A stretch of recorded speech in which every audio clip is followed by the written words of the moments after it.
mendengarkan renungan firman Tuhan yang berjudul Korban Curahan kepada Tuhan.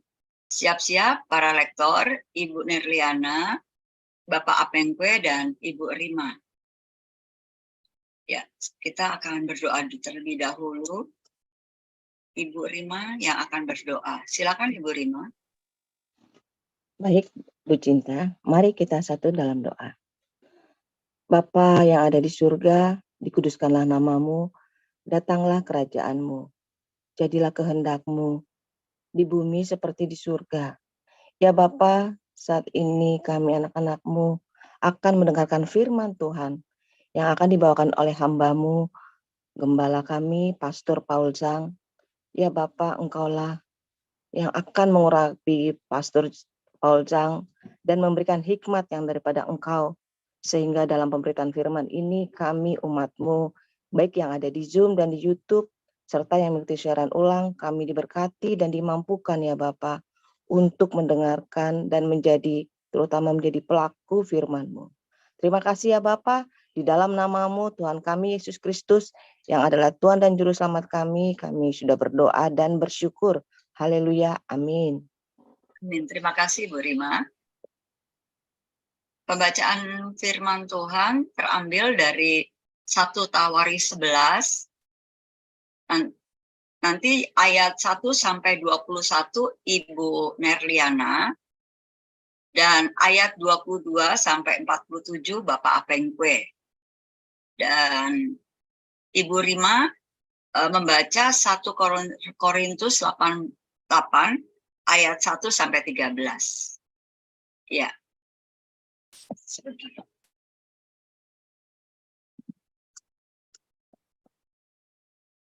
Silakan Bu Der di unmute.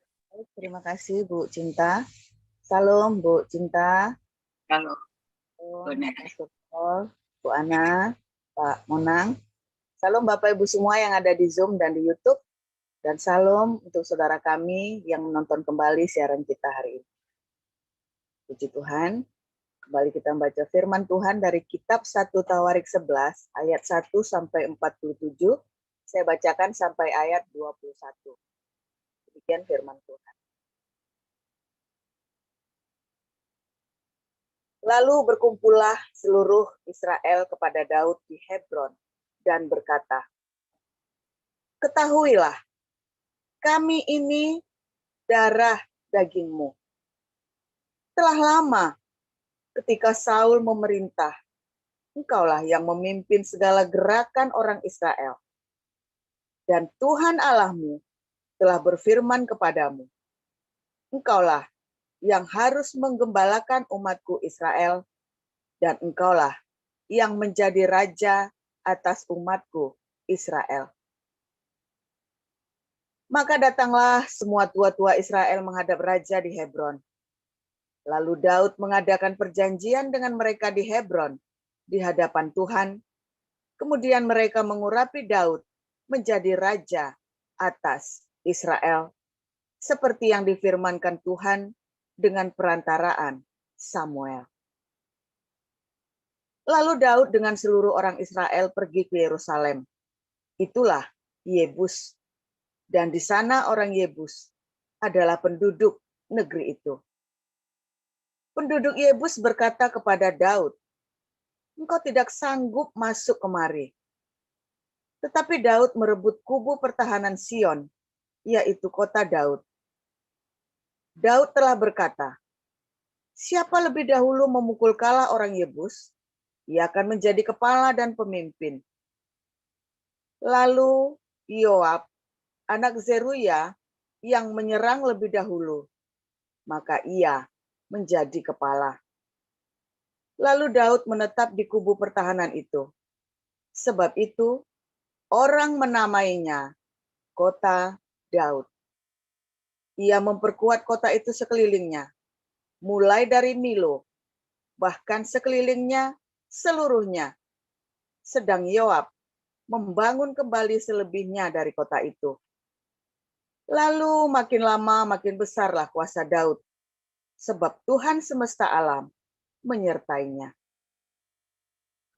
Inilah kepala-kepala para pahlawan yang mengiringi Daud, yang telah memberi dukungan yang kuat kepadanya, bersama-sama seluruh Israel, dalam mencapai kedudukan raja, dan yang mengangkat dia sebagai raja, seperti yang difirmankan Tuhan mengenai Israel. Inilah daftar para pahlawan yang mengiringi Daud. Yasobam bin Hakmoni, kepala Triwira. Ia mengayunkan tombaknya melawan 300 orang yang tertikam mati dalam satu pertempuran. Dan sesudah dia, Eleazar anak Dodo, orang Ahohi itu. Ia termasuk ketiga pahlawan itu. Ia ada bersama-sama Daud di Pasdamim ketika orang Filistin berkumpul di sana untuk berperang. Ada sebidang tanah ladang penuh jelai di sana. Ketika tentara melarikan diri dari hadapan orang Filistin, maka berdirilah mereka di tengah-tengah ladang itu. Mereka dapat mempertahankannya dan memukul kalah orang Filistin. Demikianlah diberikan Tuhan kemenangan yang besar. Sekali datanglah 3 orang dari ke-30 kepala ke Gunung Batu mendapatkan Daud dekat gua Adulam. Sedang tentara orang Filistin berkemah di lembah Refaim. Pada waktu itu, Daud ada di dalam kubu gunung dan pasukan pendudukan orang Filistin pada waktu itu ada di Bethlehem. Lalu timbullah keinginan pada Daud, dan ia berkata, sekiranya ada orang yang memberi aku minum air dari perigi Bethlehem yang ada dekat pintu gerbang. Lalu ketiga orang itu menerobos perkemahan orang Filistin. Mereka menimba air dari perigi Bethlehem yang ada dekat pintu gerbang, mengangkatnya dan membawanya kepada Daud.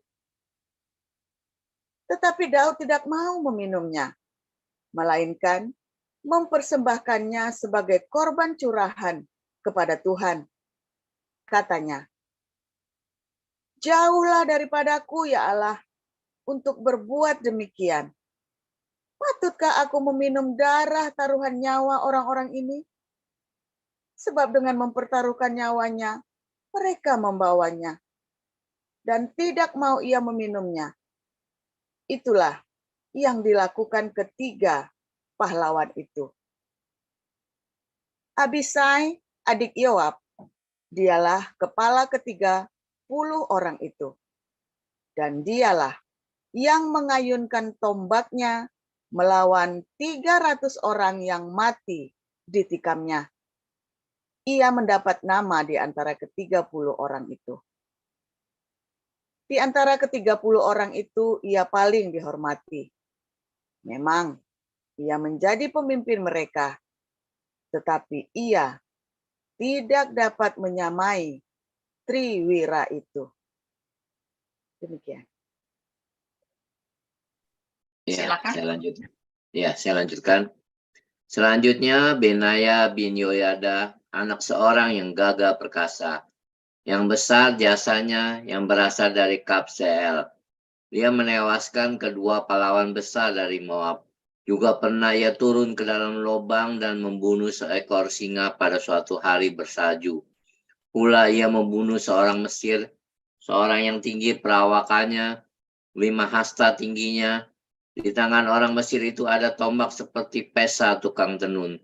Tetapi ia mendatanginya dengan tongkat, merampas tombak itu dari tangan orang Mesir itu, lalu membunuh orang itu dengan tombaknya sendiri. Itulah yang diperbuat Benaya bin Yoyada. Ia mendapat nama di antara ke-30 pahlawan itu.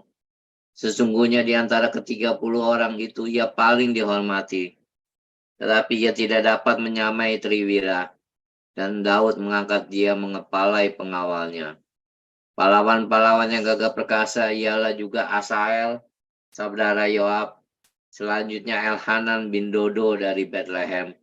Samot orang Harod, Heles orang Peloni, Ira anak Ikes orang Tekoa, Abiezer orang Anatot,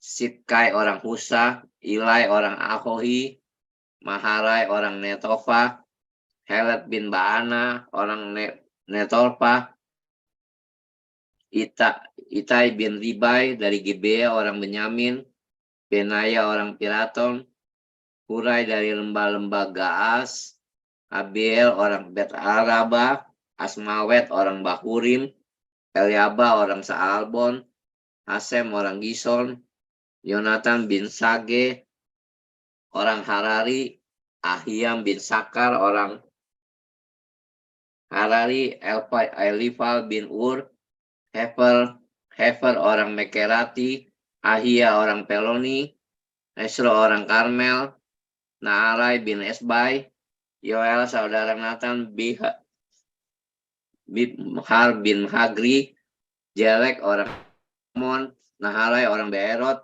membawa senjata Yoab anak Seruya, Ira orang Jetri, Gareb orang Jetri, Uria orang Het, Sabat bin Alai, Adina bin Siza orang Ruben, kepala orang-orang Ruben, dan beserta dia ada 30 orang. Hanan bin Ma'aka, Yosafat orang Mitni, Usia orang Asitarot, Syama dan Yeiel anak-anak Hotam orang Aroel, Yediael bin Simri dan Yoha saudaranya orang Tisi, Eliel orang Mahabim, Yeribai dan Yosabah anak-anak Elnaam, Yitma orang Moab, Eliel, Obed dan Yaesel orang Metsobaya. Demikian firman Tuhan. Ya, silakan Ibu Rima 1 Korintus 8. 1 Korintus 8 ayat 1 sampai dengan 13. Tentang daging persembahan berhala, kita tahu, kita semua mempunyai pengetahuan. Pengetahuan yang demikian membuat orang menjadi sombong, tetapi kasih membangun. Jika ada seorang menyangka bahwa ia mempunyai sesuatu pengetahuan, maka ia belum juga mencapai pengetahuan sebagaimana yang harus dicapainya. Tetapi orang yang mengasihi Allah, ia dikenal oleh Allah. Tentang hal makan daging persembahan berhala, kita tahu, tidak ada berhala di dunia, dan tidak ada Allah lain daripada Allah yang Esa. Sebab, sungguh pun ada apa yang disebut Allah, baik di surga maupun di bumi, dan memang benar, ada banyak Allah dan banyak Tuhan yang demikian. Namun, minta maaf, 2 Korintus 8, saya salah nulis ya tadi. Oke. 2 Korintus 8. Ya, sorry ya. Iya. 2 Korintus 8 ayat 1 sampai dengan 24 ya, Pastor. Iya. Iya, 2 Korintus 8 ayat 1 sampai dengan 24. Saudara-saudara, kami hendak memberitahukan kepada kamu tentang kasih karunia yang dianugerahkan kepada jemaat-jemaat di Makedonia. Selagi dicobai dengan berat dalam pelbagai penderitaan, sukacita mereka meluap. Dan meskipun mereka sangat miskin, namun mereka kaya dalam kemurahan. Aku bersaksi bahwa mereka telah memberikan menurut kemampuan mereka, bahkan melampaui kemampuan mereka. Dengan kerelaan sendiri, mereka meminta dan mendesak kepada kami, supaya mereka juga beroleh kasih karunia untuk mengambil bagian dalam pelayanan kepada orang-orang kudus. Mereka memberikan lebih banyak daripada yang kami harapkan. Mereka memberikan diri mereka, pertama-tama kepada Allah, kemudian oleh karena kehendak Allah juga kepada kami. Sebab itu kami mendesak kepada Titus, supaya ia mengunjungi kamu dan menyelesaikan pelayanan kasih itu sebagaimana ia telah memulainya. Maka sekarang, sama seperti kamu kaya dalam segala sesuatu, dalam iman, dalam perkataan, dalam pengetahuan, dalam kesungguhan untuk membantu, dan dalam kasih-Mu terhadap kami, demikianlah juga hendaknya kamu kaya dalam pelayanan kasih ini. Aku mengatakan hal itu bukan sebagai perintah, melainkan dengan menunjukkan usaha orang-orang lain untuk membantu. Aku mau menguji keikhlasan kasih kamu. Karena kamu telah mengenal kasih karunia Tuhan kita Yesus Kristus, bahwa Ia yang oleh karena kamu menjadi miskin, sekalipun Ia kaya, supaya kamu menjadi kaya oleh karena kemiskinannya. Inilah pendapatku tentang hal itu, yang mungkin berfaedah bagimu.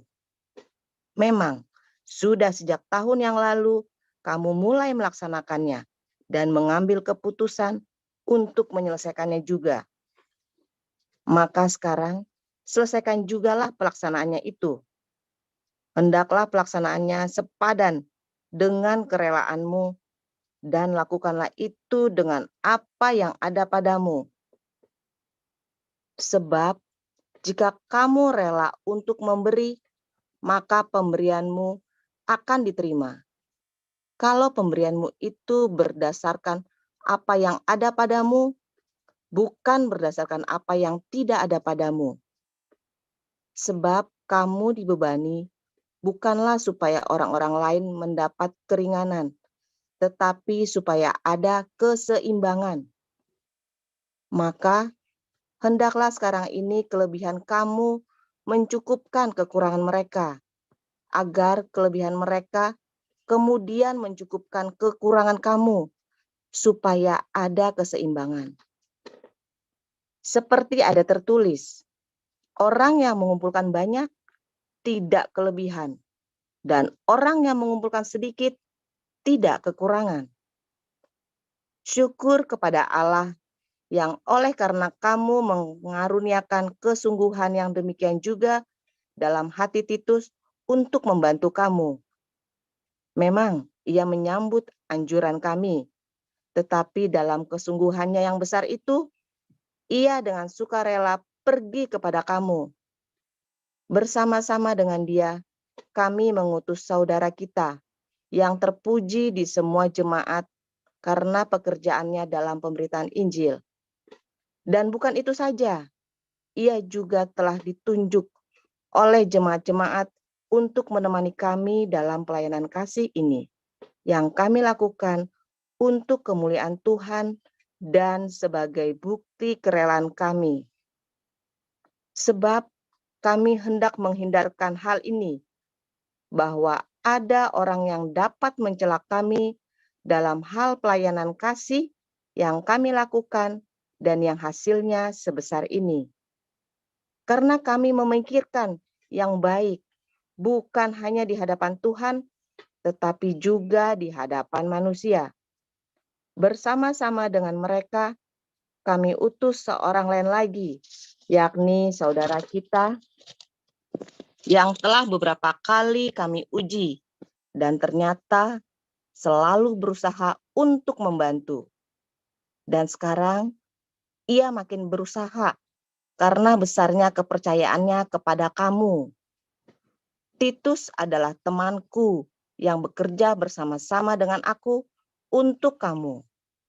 Saudara-saudara kami yang lain itu adalah utusan jemaat-jemaat dan suatu kemuliaan bagi Kristus. Karena itu, tunjukkanlah kepada mereka di hadapan jemaat-jemaat bukti kasih-Mu dan bukti kemegahan-Ku atas kamu. Demikianlah firman Tuhan. Terima kasih para lektor, Ibu Nerliana, Pak Apeng, dan Ibu Rima.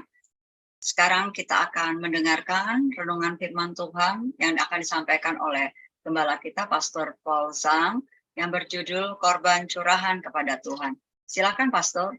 Haleluya, luar biasa, saudara. Firman Tuhan selalu baru setiap hari, saudara ya, ketika kita menanti-nantikan Tuhan dengan ketulusan hati, dengan hati yang sikap hati yang menyembah, yang ingin mempersembahkan apa yang kita miliki, saudara ya. Apa yang kita punya yang paling berharga dalam hidup kita. Ya, saudara. Tadi cerita tentang apa bedanya Saul sama Daud, saudara ya. Saul itu kemilikan, ya. Ketika dia dipercaya, dia orang yang sangat kemilikan, saudara ya. Kalau sudah dikasih dicengkram, dia pikir itu punya dia. Dia sudah dikasih tahta, dicengkram sama dia. Dia dikasih otoritas, cengkram. Dia udah menang perang, harta pampasan perangnya itu dicengkram sama dia. Dia disuruh bilang, bunuh semua, kambing domba pun dibunuh. Tapi di sisa dicengkram, ini milikku, ini milikku. Nah, itu ya. Posesifnya tinggi sekali, saudara. Ya, Tuhan Yesus pernah ngasih tahu ya, orang kaya yang susah masuk kerajaan surga, bukan karena dia kaya raya, saudara. Terjemahannya itu kurang pas. Terjemahan itu karena banyak posesifnya, kemilikan. Ya, kemilikannya itu banyak.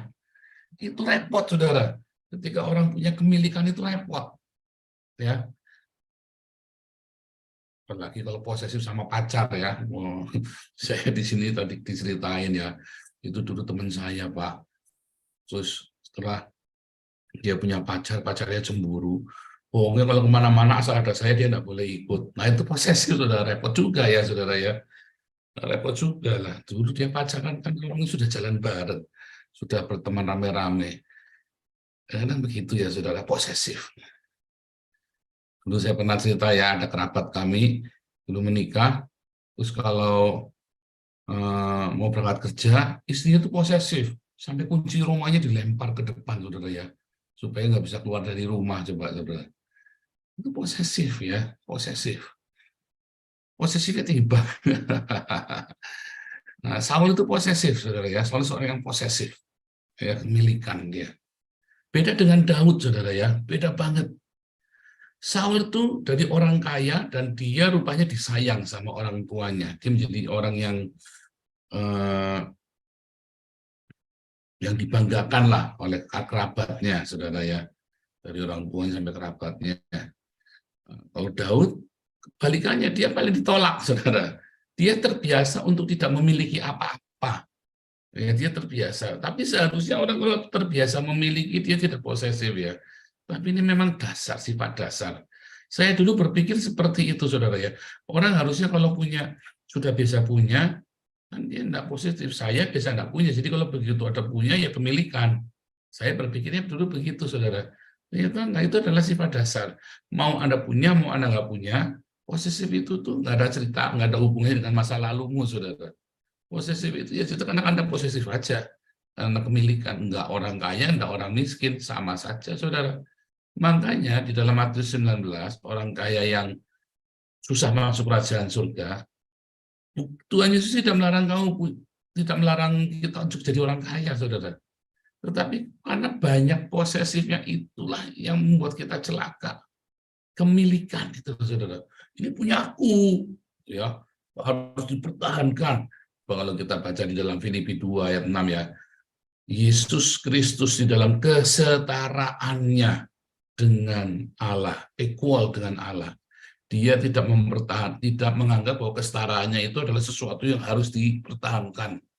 Dilepaskan, mengambil rupa seorang hamba, taat sampai mati, kayu salib. Tuhan Yesus ajarkan kepada kita tentang itu, saudara ya, tentang makna posesif itu tadi. Dipraktekkan, ditunjukkan, ya, nggak cuma ngomong toh, kayak Allahnya si Anu ngomong toh, saudara ya, merintah, emang lu bisa? Pertanyaan kan, kita nanya, nabinya perintah, isinya masih 4, kamu aja isinya 23, ngatur-ngatur. Kadang-kadang orang ngatur-ngatur orang, dirinya sendiri nggak bisa, kan kuculuk, saudara. Ayo, siapa yang begitu? Anda ngatur-ngatur orang, Anda sendiri hidupnya nggak bisa. Loh, kalau saya nyuruh Anda puasa, saya sudah pernah puasa, saudara, saya lakoni. Saya beberapa kali setiap ada masalah rumah tangga, saya lihat, jawabannya cuman puasa. Kenapa disuruh puasa, saudara? Dan di saat puasa itu kamu protes, kamu sedang petisi sama Tuhan, ya aku sampai nggak doyan makan, itu, saudara ya. Dan itu bagus untuk kesehatanmu, bagus untuk hidupmu, ya, sehingga rohmu itu jangan ditekan oleh dagingmu. Kamu nggak mau puasa, repot. Pak Paulus aja puasa. Puasa. Saya juga puasa, saudara ya. Puasa, saudara ya. Kalau ada masalah-masalah begitu. Kenapa kita harus puasa? Supaya roh kita ditekan. Roh kita itu diizinkan untuk luasa, daging kita ditekan. Jangan diturutin terus maunya daging itu, saudara. Hawa nafsunya pengen makan, pengen apa semua. Jangan diturutin terus. Biar rohnya itu yang menang. Kan begitu, saudara ya. Balik lagi cerita posesif, coba. Saudara, ketika Daud itu lagi mengepung Yerusalem, dia ingat ada air di perigi, ya, air di perigi yang enak, yang manis rasanya. Dia bilang, aku pengen minum air itu. Padahal cuma ngucap, waduh, enak lo minum air perigi itu ya, enak ya. Cuma ngucap doang, saudara. Tapi ini pasukannya ini karena begitu loyal, saudara ya.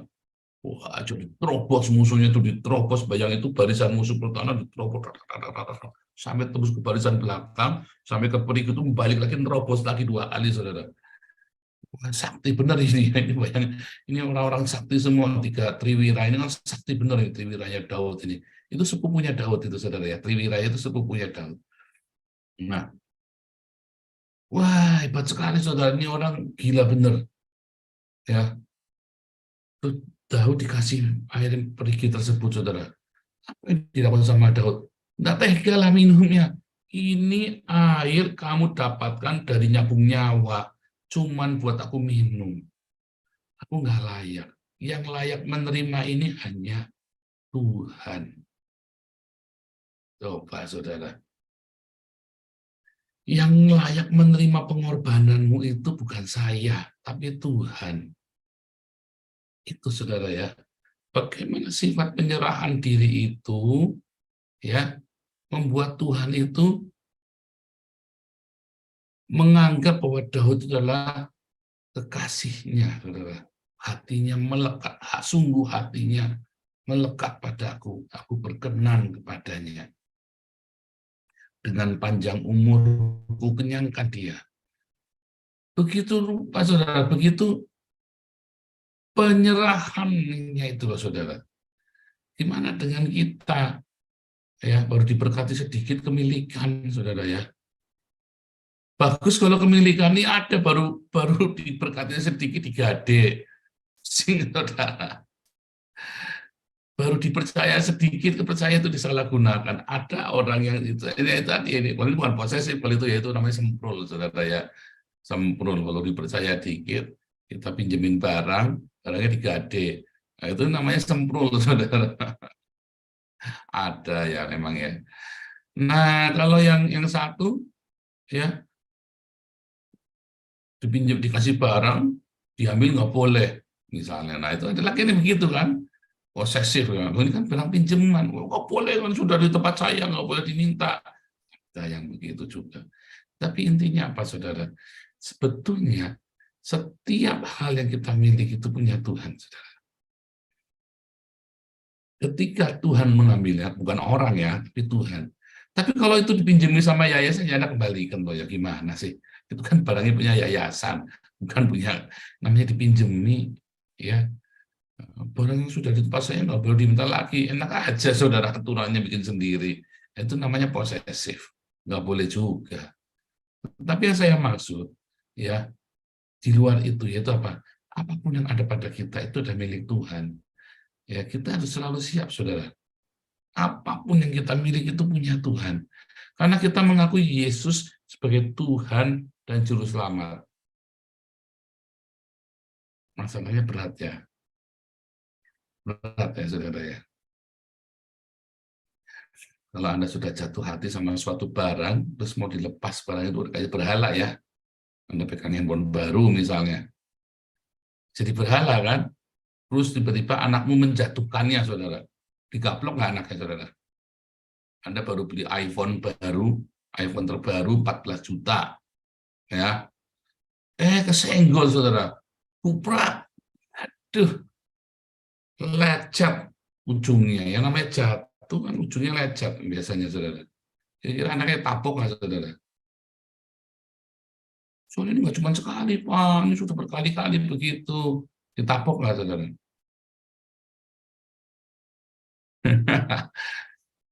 Hati-hati, saudara ya. 90% ditapok, saudara ya. iPhone, iPhone 14. Kalau itu handphone Android, Xiaomi, ecek-ecek ya, itu pada murahan jatuh beli lagi. Nah, ini iPhone harga 14 juta, barang ditapok ya, saudara ya. Tapok nggak, saudara? Ayo, tapok nggak? Susah nih jawabnya, Pak Paul. Susah buat jujur. Iya, susah buat jujur, saudara. Emang susah. Ya. Tapok. Karena Anda hatimu sudah melekat. Itu tandanya hatimu sudah melekat. Di mana hartamu berada, di situ hatimu ada. Makanya saya nggak pernah beli barang mahal, saudara. Itulah sebabnya saya di rumah nggak pernah beli barang-barang yang mahal-mahal. Kalau saya tahu itu barang mahal, saya nggak akan main di depan anak saya, saudara. Supaya anak saya jangan ngerengek minjem minta. Nah, dari dulu saya begitu, ya. Saya ajari triknya. Ya, ini kakak saya nih, kakak saya pernah kejadian. Dia punya naruh barang, ditaruh di bawah, saudara. Saya lupa waktu itu barangnya apa, ya, handphone atau apa. Akhirnya dipakai main sama anaknya. Terus jatuh rusak, saudara. Mana kalian, saya bilang, ya salah kamu. Bilang kamu bareng sudah punya, tahu anaknya tangannya geratil, tangannya pegang cek sana cek sini. Kamu naruh barang taruh di bawah. Saya mah lagi punya anak si Wisely sama Kaira. Bayangin ya, Wisely sama Kaira bedanya umurnya 9 tahun, 8-9 tahun, saudara ya. Wisely sama Kaira bedanya 9 tahun. Jadi waktu Wisely umur 6 tahun dia baru punya waktu Wisely itu umur 9 tahun baru punya anak Kaira ya. Terus Kaira sampai 5 tahun kemudian. Coba bayangin, sampai Kaira umur 5 tahun, sampai si Miracle umur 5 tahun, kita nggak punya perabotan di rumah, saudara. Memang nggak punya. Nggak ada perabotan kaca, itu kita nggak punya. Supaya anak ini kalau lari kubrak, ya sudah. Ya. Nah, waktu itu Wisely sudah SD. Kita sempat beli perabot, saudara. Sempat beli perabotan. Terus hamil Kaira. Ya. Tak terduga hamilnya. Loh, kok bisa hamil? Ya kan? Kok bisa hamil? Kok udah lama. Kita paling cuma 1 paling. Ya sudah, kita buang-buangin. Kita nggak punya barang di rumah, kosongan. Jadi anak si Miracle itu 8 bulan sudah bisa ngomong, sudah bisa jalan, saudara. Nah, ya kan? Coba anakmu gimana? Karena Anda posesif, ya anakmu susah, sengsara. Jangan ini, jangan itu. Benar nggak? Ayo ngaku. Kebanyakan aturan di rumahmu, anakmu jadi goblok. Anda itu kalau kebanyakan aturan, anakmu jadi goblok, saudara. Percaya enggak? Ini pengalaman saya pribadi, saudara ya. Saya di rumah itu nggak banyak aturan. Si Wais itu mau naik, mau apa, mau jatuh, kubrak. Nggak akan ada benda tajam kena kepalanya. Tidak akan, saudara. Tidak akan ada kaca pecah. Nggak akan ada. Memang nggak punya. Kosong gitu ruang tamu, cuma TV atau taruh tembok, saudara. Udah, cuma itu saja. Jadi mau nabrak, mau lari apa cubrak tuh ya. Kita tidak pernah taruh laptop, misalnya saya taruh laptop. Saya tidak pernah taruh laptop di bawah. Kalau saya lagi kerja, kan kita pakai tatami, ya kan. Selesai dilempit, saya kerja, laptop saya taruh di atas. Wah, sih main laptop kalau tak temen tak tungguin laptop 2 jam. Sudah. Saya main di sebelahnya, saya nunggu dia main, takut boleh, saya tungguin. Setelah itu saya taruh. Ya. Jadi kita tahu bukan berarti kalau nggak posesif, nggak kepemilikan terus biar rusak, nggak juga dirawat. Tapi kita tahu, saudara, kita punya anak. Ini mungkin ada pembantu di rumah atau ada ibu, mama, papa yang nggak ngerti. Saudara kalau tahu itu barang yang penting, disingkirkan. Jangan malah dicongorkan, kan orang tahu sendiri. Orang tahu sendiri, kamu yang lalai nyalain orang. Kita yang teliti, saudara ya. Serius, saudara ya. Itu trik mengurangi masalah. Mengurangi teriak-teriak di rumah. Separuh teriakanmu di rumah itu kan karena gara-gara barang rusak. Ya kan? Nah, yang sampai sekarang yang masih belum bertobat, belum selesai itu ya, naruh gelas di naruh gelas di pinggir itu, saudara, itu saya paling stres itu ya. Tapi sekarang saya tutup, dorong aja nggak pakai ngomong, dorong saja, saudara. Ya, naruh gelas di pinggir. Karena kalau jatuh, pak, itu kita gusar, saudara ya, saat gelas jatuh itu anak-anak sudah dewa. Tapi anak-anak enggak ya, untungnya anak kalau naruh gelas nggak ada di pinggir, saudara ya. Tapi itu memang apa, saudara? Cara kita, ya, posesifnya kita ini merusak hari-harimu, saudara. Masalahmu itu banyak gara-gara posesif, saudara ya. Coba Anda, mobil saya kan mobil bekas, ya. Mobil saya mobil bekas. Jadi saya nggak terlalu stres, saudara, takut dibaret orang dia apa, saya nggak pusing, saudara. Cuma kalau mobilnya baru, dulu saya pakai BMW, saudara ya. Itu pertama mobil termahal yang pertama saya pakai dulu tahun 2004, saudara ya. Wah, kita haleluya, haleluya. Kita masuk garasi, garasinya ada pakunya sedikit nyongol, kan garasinya garasi sewa, saudara ya, karena kita kan di pertokoan rumahnya. Padahal cuma 10 cm, tapi hati ini kayak sembilu tajam, saudara. Di hati itu, saudara. Posesif tuh, saudara. Serius ya, itu posesif. Makanya jangan suka punya barang-barang mahal. Di mana hartamu berada, di situ hatimu ada. Nanti hatimu tidak akan tercurah habis sama Tuhan. Anda kepikiran barang itu terus. Ya, Anda pakai handphone mahal, bingung, stres, saudara. Barang apa? Saya pakai jam harganya cuma 130 euro, saudara. Ya, 130 euro cuma 2 juta. Ya, tapi ini bisa tahu, saya tiap hari jalan 5.000 langkah, 10.000 langkah. Jam ini apa ya? Alarmnya segala macam, tanggalan. Padahal harganya cuma 2 juta rupiah, saudara. Ya, nggak usah mau jam, nggak usah pakai 50 juta. Jam 50 juta, apalagi jamnya 4 miliar. Jam 4 miliar nggak akan menambah 1 menit dalam hidupmu, juga nggak akan nambah, saudara. Tetap 24 jam sehari, ya kan? 1 jam 60 menit, 1 menit 60 detik. Nggak akan nambah. Mau jamnya berapapun nggak akan nambah, saudara.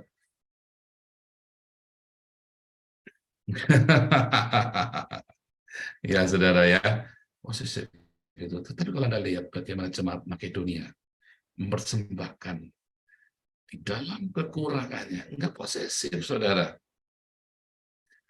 Orang-orang yang lahir baru, posesifnya itu akan berkurang. Bahkan mungkin enggak. Kenapa? Karena dia tahu semua yang mereka miliki adalah miliknya Tuhan. Di dalam segala kekurangan mereka memberi, mereka menabur. Ya, orang-orang, ciri khas orang yang lahir baru pasti tidak posesif, saudara. Ciri khas orang lahir baru. Contohnya Kisah Rasul 2, Kisah Rasul 4. Ya, ciri khas orang lahir baru itu tidak posesif.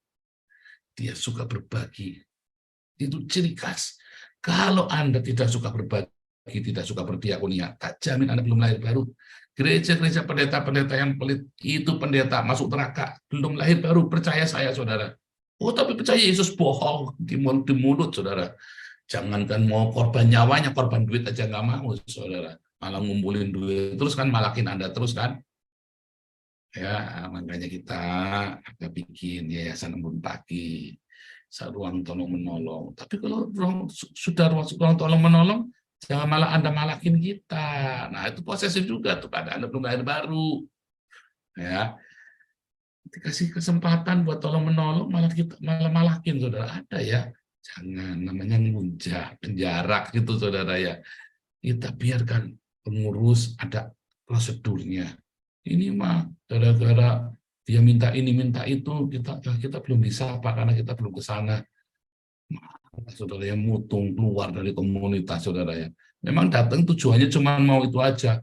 Wah, ternyata apa ngomongnya gede, tidak seperti yang diiniin, tidak seperti janjinya. Emang janjiin apa? Lah kamu datang kemari karena kamu pengen, nah, motivasimu udah tidak benar juga kok.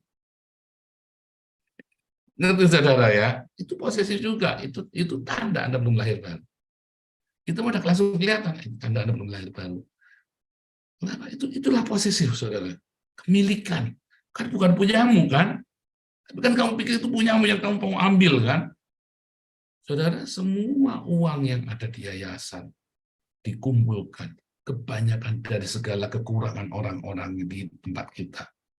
Yang kemudian dia percaya dengan pemberitaan Injil di tempat ini, kemudian dia serahkan hartanya. Dia kasih uangnya dalam kekurangan. Makanya semua pengurus itu galak-galak. Dia jaga uang ini baik-baik, saudara. Karena kita tahu uang ini punya Tuhan. Kenapa uang ini punya Tuhan? Para jemaat memberikan di dalam kekurangannya untuk Tuhan. Ya, yang kemudian dikelola untuk orang-orang miskin. Sebenarnya kan itu, saudara. Tetapi banyak yang nggak nyampe sampai ke sana ya. Dia pikir sok puasa lah apa pengurusnya begitu. Enggak, saudara. Dilakukan dengan hati-hati. Dan biasanya orang yang hati-hati ini ya biasanya ya kasar ya gitu, saudara ya. Bedek-bedek kasar-kasar begitu biasanya karena kesaklek. Ngomongnya saklek dia nggak ngerti, pokoknya saklek. Ya udah pokoknya begini. Nah, saudara jangan tersinggung kalau misalnya lagi nggak Pak kita belum bisa kasih, mungkin cara bahasanya ngomongnya ya maklum, saudara. Nah, ini kita lagi cari berpikir bagaimana cara, tapi kita briefing terus. Saya selalu kan tiap pagi pun Pak kita kasih tahu syaratnya ini, kebutuhannya adalah ini, Anda harus, kan selalu kita rutin. Nah, masalahnya posesif itu, saudara.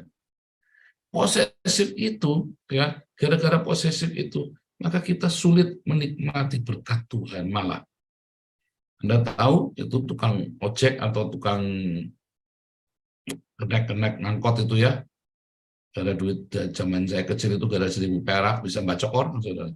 Gara-gara 1.000 perak, satu penumpang 1.000 perak ya kan, nggak jadi naik, terus diambil ke angkot lain, dia ambil pisau ditusuk itu ya, kenek angkot lainnya itu. Dan itu nggak terjadi 1-2 kali, itu bolak-balik masuk berita yang begituan. Itu posesif, saudara. Jangan pikir posesif itu hanya orang kaya saja, saudara. Jangan, belum tentu orang kaya itu posesif. Contohnya Daud di dalam segala kelimpahannya. Dia nggak posesif, dia serahkan. Ya, kayak Koden ya, pada Daniel Alexander itu di dalam segala kelimpahannya malah diserahkan. Makanya kita belajar, saya banyak teladan-teladan yang baik. Serahkan. Bukannya malah kita minta untukku. Hati-hati, saudara ya. Gara-gara donasi Anda tidak masuk kerajaan surga, kan konyol, saudara. Gara-gara donasi. Ya kan, gara-gara masalah. Itu sebenarnya indikator, saudara. Itu indikator, hati-hati. Jangan kemilikan. Itu semua punya Tuhan. Bahkan hidup kita itu punya Tuhan. Hati-hati, saudara. Para pengurus, juga para jemaat. Ya. Ketika kita menawarkan, bukan berarti bahwa itu Anda bisa ambil semuanya. Ingat, masih ada orang lain yang juga harus ditolong, bukan cuma Anda. Jangan untukku dan untukku. Sudah ambil sana, ambil sini, ya, minta sumbangan sini, akhirnya diantri semuanya. Itu posesif, saudara. Itulah posesif. Anda ambil dari sini. Kalau sudah cukup, ya cukup, sudah berhenti, saudara. Jangan ambil lagi sana. Akhirnya Anda kider proposal. Ada ya, di gereja itu ya. Saya dulu sering, Pak ini kemarin baru minta di tempat gereja kami, Pak. Loh, dia ke gereja sehari berapa kali? Saya sampai heran. Pagi di sini, siang di sana, malam di sana. Ide proposal. Ya, ke yayasan, ke gereja. Selalu ada, saudara. Jadi bukan posesif itu bukan hanya bagi orang kaya saja. Orang kaya banyak yang posesif. Ya, tapi orang yang tidak punya uang pun banyak yang posesif. Karena posesif itu bukan masalah latar belakang. Posesif itu adalah sifat yang belum lahir baru. Karena kamu bukan milik Tuhan, tapi kamu milikmu. Bahkan Paulus berkata, hidupku bukan milikku lagi, tapi Yesus yang hidup di dalamku. Itu ciri khas lahir baru, saudara. Gimana dengan Anda? Anda mau seperti Saul, yang sudah dipegang, sudah dikasih, ini buat saya, ini punya saya, ini kekayaannya. Atau seperti Daud, aku tidak layak minum air ini. Ini air dari mengorbankan nyawa, ini hanya punya Tuhan, hanya Tuhan yang layak. Saya nggak layak minum air ini. Ya, seperti jemaat Makedonia, yang memberi dalam kekurangannya. Bukannya, oh kita lagi kurang, Pak. Kita minta supaya ada donasi buat kita, Pak. Ya, donasi dari Yerusalem, donasi dari Korintus, donasi dari Tesalonika. Iya, soalnya kita lagi kurang. Ada donasi dari sana melimpah, dia sendiri tidak melimpah. Hati-hati, saudara ya. Hari ini kita belajar seperti Daud. Aduh, ini hanya Tuhan yang layak. Serahkan sama Tuhan. Ya, setiap kali kita menyerahkan sama Tuhan, Tuhan sayang sama kita. Kecukupan itu tidak selalu mumpung ada, belum tentu, saudara. Kecukupan itu selalu ada dari berkat Tuhan yang ajaib. Selama hatimu tidak kemilikan. Ya, Mazmur juga berkata, ketika hartamu bertambah banyak, janganlah hatimu melekat padanya. Jangankan bertambah banyak, utangan saja sudah positif. Sudah ada orang menawarkan utang atau bank, udah posesif dulu, udah kepemilikan dulu, udah punya saya, udah dapat ini. Walaupun melakukan segala macam cara, kepemilikan. Tandanya Anda belum menyerahkan kepada Tuhan rasa kepemilikan itu, ya. Nah, makanya para pengurus juga hati-hati, karena juga bukan miliknya, mereka tahu ini milik Tuhan. Ya, Tuhan Yesus memberkati. Silakan.